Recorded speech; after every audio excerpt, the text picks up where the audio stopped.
취재 이유를 들어보는 시간 뉴스 AS입니다. 오늘은 대전의 명물 제과점 성심당에 대한 이야기입니다.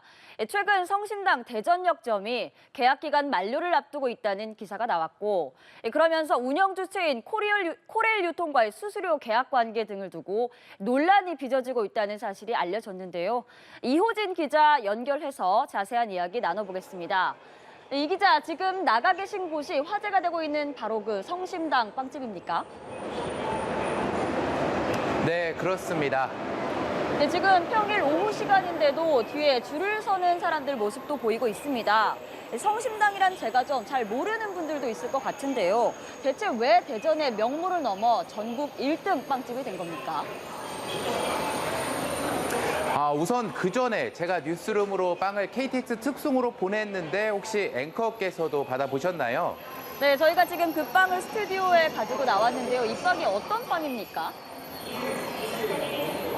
네, 그 빵이 68년 된 이 대전 동네 빵집 성심당을 전국에서 가장 핫한 제과점으로 만들어줬다고 해도 과언이 아닐 튀김 소보로입니다.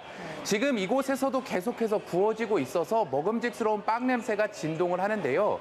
지난 3월이었죠. 미국 프로야구 서울 개막식 당시 대전 연고지의 한화 이글스 소속 류현진 선수가 전 스승인 LA 다저스 로버츠 감독에게 선물하면서 전 세계로도 알려져 소위 월클, 세계적 명물이 된 그런 빵입니다. 맛은 어떠셨나요? 네, 저도 처음 먹어봤는데 정말 맛있었습니다. 네, 빵이 나오자마자 드셨다면 더 맛있었을 텐데 조금 아쉽습니다. 네. 그 튀김 소보로 말고도 성심당을 대표하는 빵 종류는 많습니다. 판타롱 부추빵과 명란 바게트, 그리고 최근에는 케이크인 딸기 시루와 망고 시루까지 시그니처한 빵들로 전국적인 인기를 끌고 있습니다. 게다가 이렇게 날씨가 조금 더워지면 찾게 되는 빙수 종류도 성심당의 시그니처 상품입니다. 제가 오늘 점심 때 취재도 할 겸 먹어봤는데 6,000원의 가격이라고는 생각되지 않을 정도로 좋은 맛과 구성이었습니다. 하지만 성심당은 전국 체인을 내지 않는 것으로도 유명합니다. 대전에도 지점이 그리 많지 않은데요. 본점을 포함해 딱 4개 지점만 운영되고 있습니다. 그러다 보니 전국에서 빵을 좋아하시는 분들은 가장 맛있는 성심당 빵을 맛보기 위해 이곳 대전을 찾고 성심당을 이용하고 있습니다. 또 빵이 맛도 있는데 가격도 저렴한 편이고 건강한 재료로 만들어 소비자들로부터 신뢰감도 높아졌습니다. 그런 점들이 바로 인지도와 인기로 직결됐습니다. 그래서 종합하면 대전 외에선 맛볼 수 없는 희소성, 그리고 그 희소성을 뒷받침하는 맛과 가격 경쟁력 등이 성심당의 가치를 올린 것으로 분석됩니다.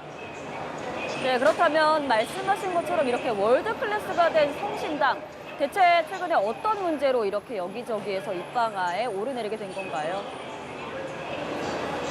네, 제가 있는 이곳 대전역점 때문인데요. 대전역 2층 마지방에 위치한 100평이 채 되지 않는 이곳은 성심당 소유의 것이 아니라 성심당이 임대해 사용하고 있는 곳입니다.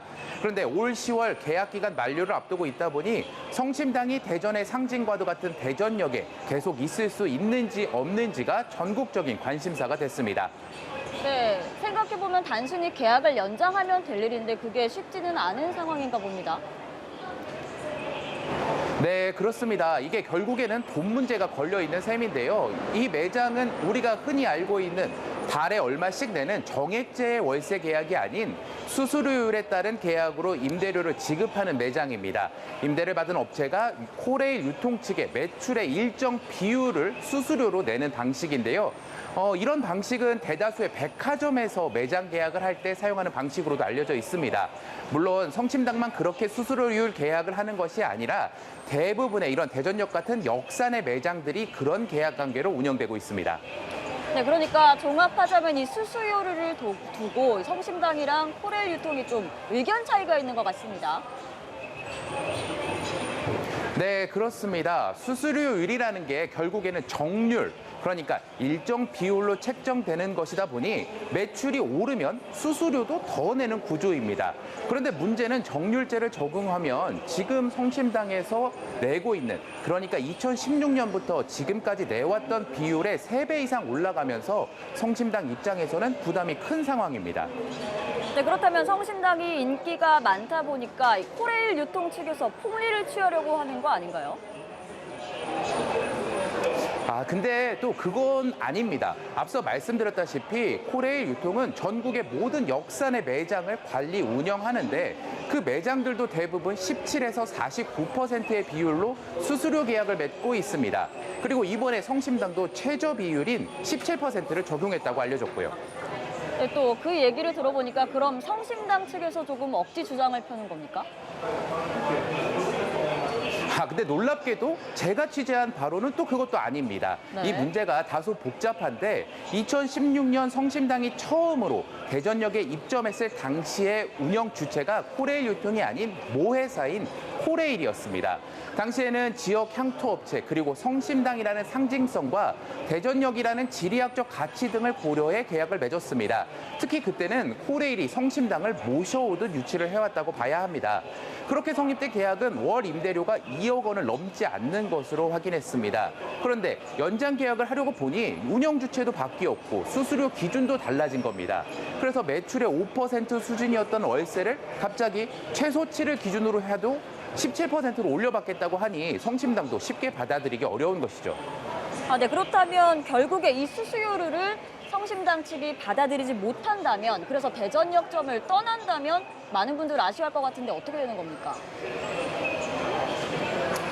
이미 5차례 연속 유찰되긴 했지만 아직 이 매장에 대한 운영자 모집 공고가 진행되고 있고 적합한 응찰자가 나오지 않는다면 10월까지 성심당의 계약은 남아 있습니다. 그러다 보니 그 이후의 일은 예측이나 장담하기 어려운 것이 사실인데요. 하지만 저희가 취재한 바로는 양쪽 모두 포기하기는 쉽지 않을 것으로 보입니다. 왜냐하면 성심당 입장을 놓고 보면 대전역이라는 상징성은 물론 전국에서 기차가 가장 많이 지나는 역인데 이곳에서의 매출을 쉽게 포기하긴 어렵다고 봅니다. 또 앵커께서 지금 성심당 빵을 맛볼 수 있는 것도 빵을 기차에 태워 서울로 보냈기 때문이잖아요. 그렇습니다. 또 제가 이곳 대전역점 손님들을 몇몇 만나봤는데 놀랍게도 성심당 빵을 사기 위해 기차를 이용해 대전역에서 내렸다가 빵만 사가지고 그대로 다시 돌아가시는 분들도 많이 계시더라고요. 그만큼 성심당 입장에서도 포기하기 어려운 부분입니다. 그렇다면 코레일 유통은 포기하기 쉬운가? 그것도 아닙니다. 코레일 유통 측에서 성심당은 소위 황금알을 낳는 거위와도 같습니다. 지난해 성심당 영업이익이 대기업 제과점들을 넘어섰습니다. 그 얘기인 즉슨 현재까지 업종이 이곳의 업종은 종합제과로 고정돼 있는데 이곳에 전국 어떤 제과점이 들어와도 성심당만큼 수수료를 내지 못한다는 얘기가 됩니다. 네, 이러지도 저러지도 못하는 상황인 것 같은데 우선은 10월까지는 대전역에서 성심당을 만나볼 수 있고 그래도 혹시나 다른 업체에서 응찰을 해서 낙찰을 받을 경우에는 어떻게 되는 건가요? 근데 그렇게 하기는 쉽지 않을 것으로 봅니다. 그 이유는 앞서 말씀드린 것과 비슷한데요. 시청자들께서는 매출 대비 비율로 임대료를 내는 방식이라면 매출이 적은 업체도 최소 17%의 수수료율을 부담할 수 있는 의향만 있다면 입찰할 수 있는 것 아니냐라고 생각하실 수 있는데 내용을 들여다보면 비율이 오히려 함정이라고 볼 수 있습니다. 코레일 유통은 비율을 매출 대비로 정해 놓았지만 입찰할 수 있는 자격 요건의 일정 부분 매출을 가정해야 입찰을 할 수 있게끔 장치해 두었습니다. 그도 그럴 것이 단순한 예로 월 매출 26억 원을 올리는 업체를 마다하고 월 매출 1억 원의 업체를 받기는 경제 논리상 어렵다는 거죠. 이게 재밌는 게 그래서 입찰 공고를 통해 유찰이 되면 보통 입찰 기준 금액이 떨어지잖아요. 이곳 역시 연속된 유찰로 입찰 기준 금액이 30% 가까이 떨어졌습니다. 하지만 그 수수료율 17에서 49%의 수수료율이 더 떨어진 것이 아니라 매출의 기준을 낮췄습니다. 그러니까 절대 금액으로 보면 26억 원 매출을 기준으로 17%인 4억 4천여만 원이었던 임대료가 3억 900여만 원으로 떨어졌는데 그건 수수료율을 낮춘 게 아니라 예상 매출액을 18억 원 정도로 낮춰 산정한 수치인 겁니다. 이 기자, 그러니까 지금 성심당과 코레일 유통 둘 중에 하나가 좀 양보를 하거나 좀 합의점을 찾아야 하는 상황인 것 같습니다. 그렇습니다. 하지만 어느 누구도 쉽게 양보할 수도 없고 협상을 하기에도 공기업 성격의 코레일 유통이 사기업인 성심당에 특혜를 주는 것으로 비춰질 수 있어 쉽지는 않아 보입니다. 다만 지금 이 문제가 불거지긴 했으나 아직까지 시간은 조금 많이 남아 있다고 보여집니다. 성심당의 원래 계약은 올 4월까지였는데 그 사이 응찰자가 없어 6개월간 임시로 연장 계약을 한 것입니다. 또 그래서 올 10월까지 이 임시 계약이 끝나도 코레일 유통 규정상 다시 6개월 정도는 임시 계약을 이어나갈 수 있는 것으로 확인했습니다. 하지만 그 사이 새로운 주인이 나타난다면 성심당은 방을 빼야 하는 상황인 거죠. 이런 상황을 다 알고 있기 때문에 조심스럽지만 코레일 유통도 성심당도 대책을 마련해보고 있는 것으로 알려졌습니다. 코레일 유통 측은 특정 업체의 특혜로 보여지지 않는 범위 내에서 방안을 마련하기 위한 논의를 내부적으로 하고 있고 성심당도 대전역점 계약을 유지하는 방안 마련에 나선 것으로 알려졌습니다. 네, 이런 가운데 정치권에서도 성심당 문제가 거론됐다고 하죠. 네, 정치권 전체로 보긴 어렵고 얼마 전에 허은하 개혁신당 대표가 이곳에 찾아와 황금알을 낳는 거의회를 가르는 격이라고 논한 적이 있고요. 대전시가 나서기는 했습니다. 이장호 대전시장이 이 문제에 답을 찾지 못한다면 향토기업이면서 지역을 대표하는 기업인 성심당에 대전시가 할 수 있는 방안을 찾아보겠다는 입장을 내비치긴 했습니다. 하지만 성심당과 코레일 유통 모두 정치적인 해석이 들어가는 것은 꺼려하는 분위기입니다. 각자 역학관계가 있는 데다 여론에 따라 바꿀 수 있는 문제는 아니라는 거죠. 네, 이 기자 시간 관계상 여기까지 오늘 들어보겠습니다. 수고하셨습니다.